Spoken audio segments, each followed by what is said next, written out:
Good morning, everyone. Good to see many familiar faces and lots of new faces too for this meeting. Before we kick off the main presentations, there's just a few domestic issues to go through. There's no fire drill scheduled for today, so if the alarm goes off, it's the real thing, I'm afraid. And the exit points are the doors here and at the back of the room, and the muster point is outside, is at the front of NPL, outside the reception area in the car park. The toilets are, if you go back into the main corridor out here and turn right and follow the signs, you'll find them. And the refreshments are all in reception, that is the teas and coffees and lunch. There was another couple of things. Yeah, the meeting is being recorded, by the way, and the presentations will be available as podcasts very soon. And that's very dangerous thing.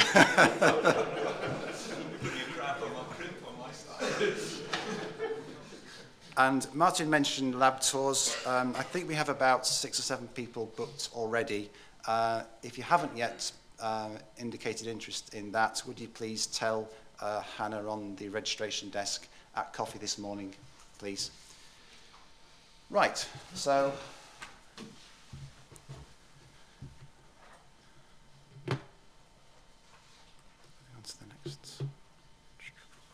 moving on to the first presentation. No, that's the wrong one. That's a good start, isn't it? There we are. There we are. All right. Okay. As some of you will know, we held a similar workshop to this meeting in 2005, and one of the main outcomes of that meeting was that we have run a series of proficiency test exercises for bulk gamma waste measurements.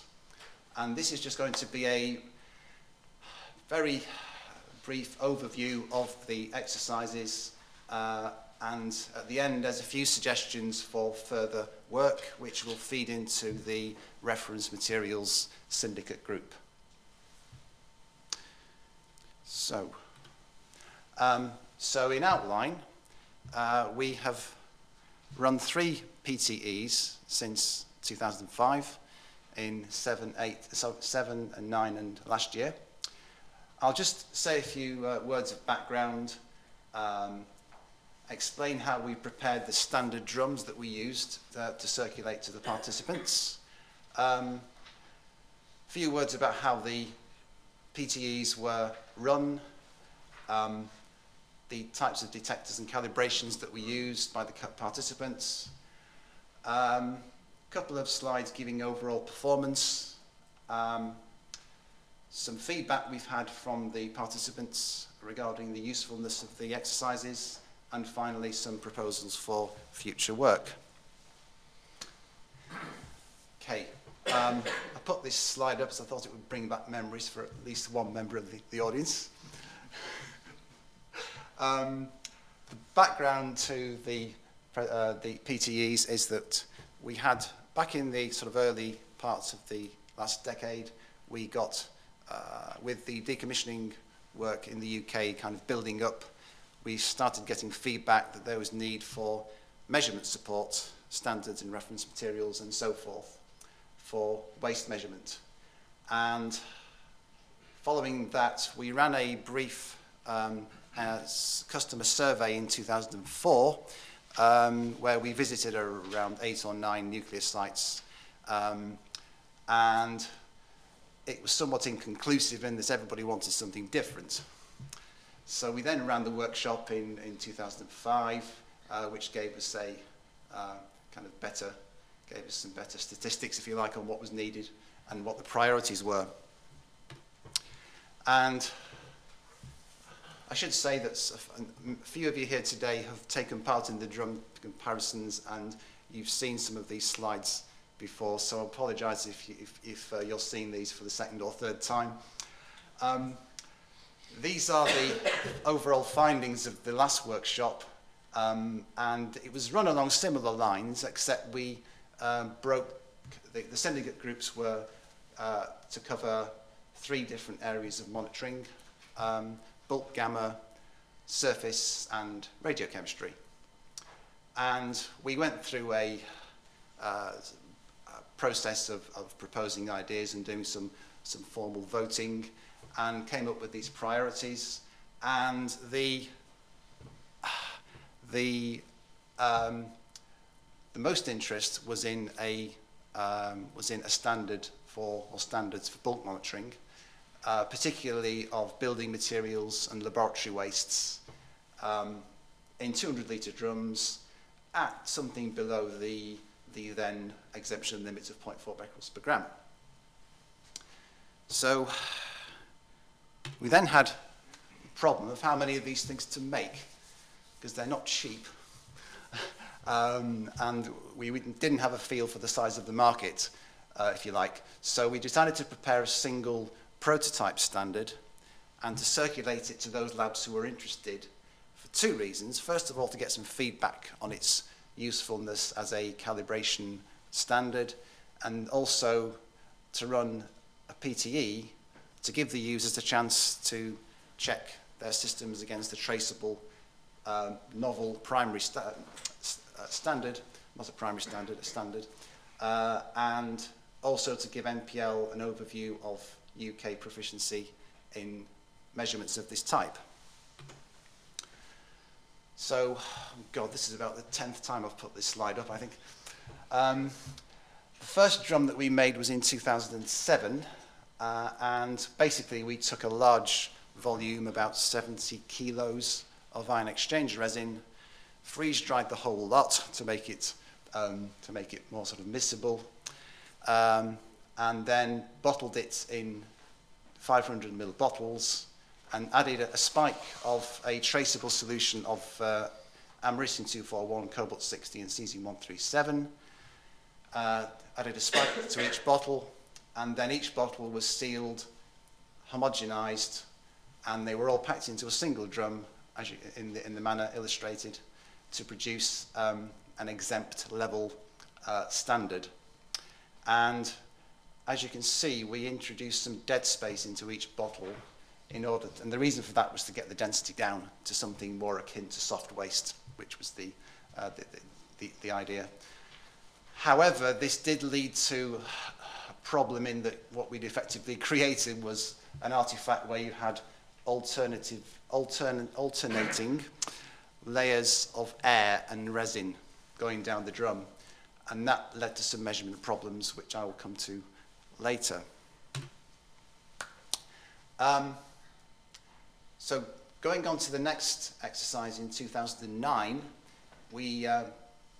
first of all, we ran a post-exercise meeting for the first exercise, and the outcomes of that meeting were that the participants would like to run a similar exercise, except this time they wanted a heterogeneous distribution of activity in the sample, and they wanted us to get rid of these air layers that were in the drum, and also to increase the activity if possible. So for that reason, we produced a drum where all the activity was concentrated into a single bottle, and all the other bottles were packed out with vermiculite, inactive vermiculite. And we offered this drum at 2 activity levels, one exempt and one at the bottom end of LLW. And another thing we did was we thought it would be a good idea to initially not say where this hotspot was in the drum, or how large it was. And to then, after the results deadline, to disclose that information and invite a further submission of results, just to see if a greater knowledge of the drum's contents gave a better overall performance level. And again, I'll come to that in a moment. And finally, the third exercise, last year, we had some feedback from the users saying, can you make something that's a bit more realistic, a bit more akin to what we're actually trying to measure than bottles in a drum? So we put together this, there was interest in metal, plastic, concrete, soil. So we decided that we'd make up this structure where you have basically, it's like a box with two nylon walls and a nylon base, and then steel plates front and back. And we made this so that it would fit neatly into a 200-litre drum, and would therefore be dimensionally stable in transit from one customer to another. And as you can see, we contaminated the surfaces of the steel, and then we, having put the box, if you like, into a drum, we packed out the dead space with bubble wrap, effectively, so that we were trying to make something that was similar to a contaminated steel sample with soft waste mixed in with it. This was pitched at the LLW level, and this time we gave out even less information than initially than we had done with the previous drums, in that we just gave out the percentage by mass of each matrix present, which I gather is what you would normally have in practice. So this is just a very quick summary of what I've just said.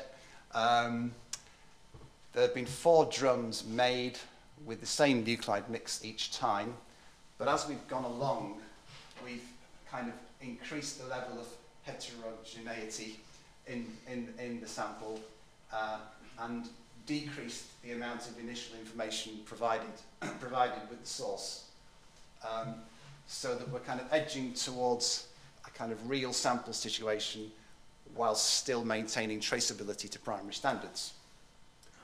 And this final box here is what the users would like us to prepare for the next exercise.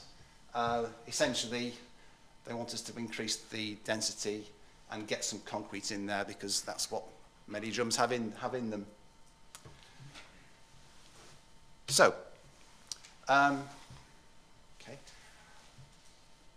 okay, this is just some details of the practicalities of the exercise. We canvassed something like 450 users to begin with, and we had about 20 participants each time, and we arranged a site-to-site transport schedule for the drum. Each site was given between 1 and 5 days to measure it, depending on the activity level that we were sending. Excuse me. And after the exercise, a draft report was prepared with the results coded for confidentiality, because these exercises are both confidential and voluntary, of course. And the results were then categorized as being either in agreement with NPL, as being questionable, or as being clearly discrepant. And I haven't got time to go into the details of that process, but essentially we carried out 3 statistical tests on to compare the NPL value with the reported value, and we also carried out an outlier test on the uncertainties that were quoted by the participants. So after the draft report was prepared, we had a follow-up meeting here and then published the final report. Regarding detectors that we used, not surprisingly, pretty much everyone used a hyperpure germanium gamma spectrometer. A few people used sodium iodides, plastic scintillators, but not many. Quite a few people use segmented gamma scanners, where you have a collimated crystal which looks at horizontal segments of the drum and then sums them at the end. And there were some problems with the results of the segmented gamma scanner labs, which I will mention later. And regarding the calibrations, a few labs used their own kind of in-house drums that they made with point sources or with a mixed nuclide solution or something. But mostly the participants used modeling software commercial packages like iSOX or isotopic. Right, so this is just this gives you the overall performance level for all the nuclides combined for each drum that we prepared. The black point is the performance level for the initial. Start this again, shall I? The black points are the performance levels for the initial data that was given out with the drum.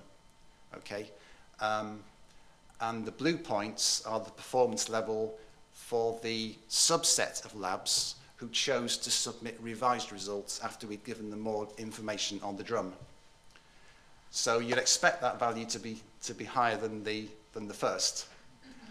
And the yellow point is the initial performance level for the subset of labs only, if that makes sense. Okay, so you would expect that the blue line would always be higher than the yellow line, but as you can see, that's not the case.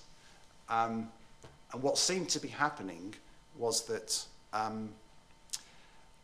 when labs were revising their results with a revised model, for example, then they would be going from a fairly simple calibration model to something like, I don't know, a sphere within a cylinder or something. Maybe it's something that they wouldn't normally do in practice. And in some cases, the result was actually not as good as the initial result. We also found that within a given data set, labs who were using the same commercial software package were getting significantly different results. So all this suggests that maybe there is a need for training in the use of these commercial software packages. Turning to the segmented gamma scanner data, which I mentioned, here I've plotted for each nuclide and in each exercise. I've taken the mean of the segmented gamma scanner results and the mean of the, if you like, open geometry gamma results, and plotted the SGS as a bias. And as you can see, almost without exception, there's a significantly low bias there. We talked about this at the workshops that we had after each exercise, and what might be happening is that where, for example, in the first drum we had these layers of air and resin, maybe some of the segments that were being viewed contained very little activity, and that activity was below the limit of detection, so that when you added them all up, you got a low result. We're not sure exactly what the reason for these results are, but there does seem to be an effect there. So maybe it's worth carrying out some kind of independent study of SGS versus open geometry detectors for heterogeneous sample types. A few words on the feedback we've had from the participants of these exercises. Generally speaking, they are very welcomed in that they flag up assay problems, obviously, and cases where the results, where good results are obtained, they provide confidence in waste assay procedures, and in some cases they've enabled measurement uncertainties to be reduced, and they've allowed more waste which is borderline between two categories to be consigned to the lower category rather than to be conservatively put in the higher category. And also, they've enabled service providers to demonstrate their measurement performance to third parties and customers. So finally, just excuse me, reiterating the suggestions for future work. We could carry out either NPL or another laboratory, or maybe by cooperation, we could address these three issues. The first is a comparison of open geometry versus segmented gamma methods for heterogeneous samples. Maybe there's a need for training courses in the use of commercial software packages, and maybe we should run a fourth PTE with a medium density, low level waste package to continue the successful exercises we've already run. So that's all I had to say at this point. We've got a few minutes to spare, so we've got quite a tight time scale today, so I don't want to, I think I would rather that we, unless there are any burning questions or points to be made after the presentations, I'd rather we deferred questions to the syndicate groups later.